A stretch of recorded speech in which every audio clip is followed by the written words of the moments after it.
అంటే ఎవరికి వానికి కోపం వచ్చి స్టార్ట్ అయింది. ఓకే. ఇప్పుడు ప్రతిపక్షాలు కేసీఆర్కి అహంకారం, ఆయన నీ అంతా ఏదో అంటారు కదా నిరంకుశ పాలన అవి ఇవి పదాలు ఎవడిచ్చిండో ఏమో. ఆ?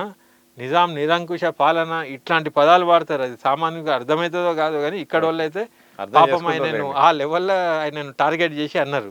కానీ పబ్లిక్కి అంత డెప్త్ నాలెడ్జ్ కేసీఆర్ మీద అంత కోపం ఏమి ఉండదు.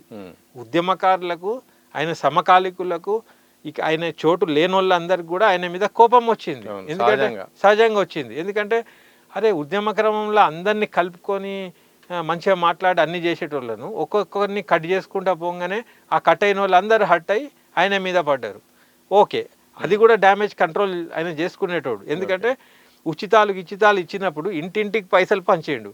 ఆయన ఏమనుకున్నాడు, వీళ్ళతో ఏమవుతుంది, ఇన్ని పైసలు నేను గుమ్మరిచ్చినాక నాకు ఇమానం ఉన్న పబ్లిక్ నాకు ఇయ్యరా అనే ఒక కాన్ఫిడెన్స్తో ఉండే.